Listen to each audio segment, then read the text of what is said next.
இன்னைக்கு நம்ம புதுசா ஒரு விஷயம் பேச போறோம். என்னன்னா நன்றி உணர்வு. என்ன நன்றி உணர்வு?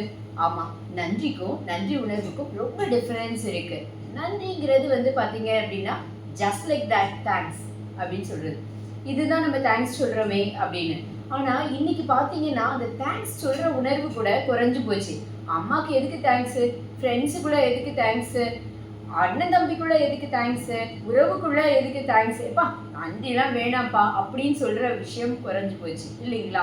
ஸோ என்ன விஷயம் பார்த்தீங்கன்னா, அந்த நன்றி உணர்வு குறைய குறைய பணத்தை ஆகர்ஷிக்கக்கூடிய தன்மையும் குறைஞ்சு போகும்னு சொல்றாங்க. என்னடா இது புதுசா இருக்குன்னு நினைக்கிறீங்களா? ஆமா, உண்மை. இந்த நன்றிங்கிறது பார்த்தீங்கன்னா ஜஸ்ட் நாவில் நீங்க சொல்றது, அதாவது வாயோட உதட்டோட முடிஞ்சு போயிடுது. அந்த நன்றி உணர்வுங்கிறது நீங்க ஃபீல் பண்றது. என்னடா இது ஃபீல் பண்றதுன்னா, காலத்தால் செய்த உதவி சிறிதெனினும் ஞானத்தில் மால பெரிது அப்படின்னு சொல்றாங்க. அந்த சமயத்துல செஞ்ச உதவி எப்படி? இடுக்கன் வருங்கால் நகுக, அது போல உடுக்கை இழந்தவன் கை போல, அது போல நட்புன்னு சொல்றாங்க இல்லைங்களா? ஸோ உடுக்கை இழந்தவன் கை போல அங்க இடுக்கன் களைவதான் நட்பு. ஸோ உடுக்கை போயிடுச்சு, அந்த நேரத்துல கை கொடுக்கறது கை, அந்த மாதிரி ஒரு நட்பு கை கொடுக்கணுங்கிற மாதிரி பார்த்தீங்க அப்படின்னு சொன்னா இந்த நன்றி உணர்வு இருக்கணும் அப்படின்னு சொல்றாங்க. அதுதான் அந்த நேரத்துல செய்யக்கூடிய சிறிய ஒரு உதவி அப்படிங்கிறது. ஸோ சின்ன உதவினாலும் அது பெருசு. ஃபார் எக்ஸாம்பிள், நீங்க பஸ்ல டிராவல் பண்றீங்க, 50 காசு சில்லறை இல்லை, சில்லறை கொடுத்தா கொடு, இல்லை பஸ்ஸை விட்டு இறங்குன்னு சொல்றாரு கண்டக்டர். அந்த நேரம் ஒருத்தர் 50 பைசா கொடுக்குறாரு. அது எவ்வளோ பெரிய விஷயம் யோசிச்சு பாருங்க. நீங்க பேங்க்ல நின்றுட்டு இருக்கீங்க, இப்போ சைன் போட்டு கொடுக்கணும், நான் கவுண்டர் க்ளோஸ் பண்ண போறேன்னு சொல்றாரு கேஷியர். அந்த டைம்ல ஒருத்தங்க பெண் இந்தாங்கன்னு சொல்லி கொடுக்குறாங்க. அது எவ்வளோ பெரிய விஷயம் யோசிச்சு பாருங்க. விக்கல் வருது, தண்ணி எடுக்க முடியல, பஸ்ல டிராவல் பண்ணிட்டு இருக்கீங்க, ஒருத்தங்க டக்குன்னு தண்ணி கொடுக்குறாங்க. உங்ககிட்ட காசு இருக்கு, தண்ணி வாங்கலாம், உங்ககிட்ட ஒரு கேனே வாங்குற அளவுக்கு தண்ணி இருக்கு, ஆனா அந்த நேரத்துல உங்ககிட்ட தண்ணி இல்லை, அப்போ கொடுக்குறாங்க பாருங்க தண்ணி. ஸோ அது எவ்வளோ பெரிய விஷயம்னு நினைச்சு பாருங்க.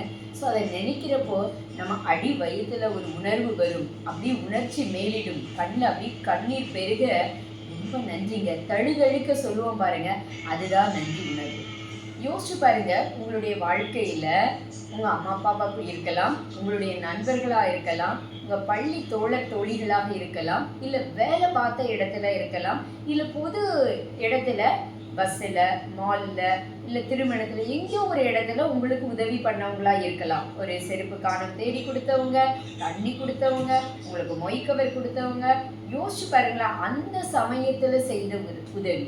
ஸோ இதை தான் ரொம்ப தெளிவாக திருக்குறளில் திருவள்ளுவர் சொல்கிறாரு, காலத்தால் செய்த உதவி சிறிதெனினும் ஞானத்தில் மாழ பெரிது அப்படின்னு சொல்கிறாங்க.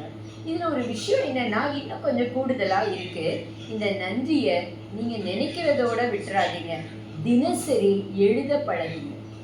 இன்னைக்கு நடந்த நிகழ்வுகளில் உங்களுக்கு யாரெல்லாம் நன்றி பாராட்டக்கூடிய வகையில் இருந்தாங்க, சின்ன உதவியாக தான் இருக்கலாம்.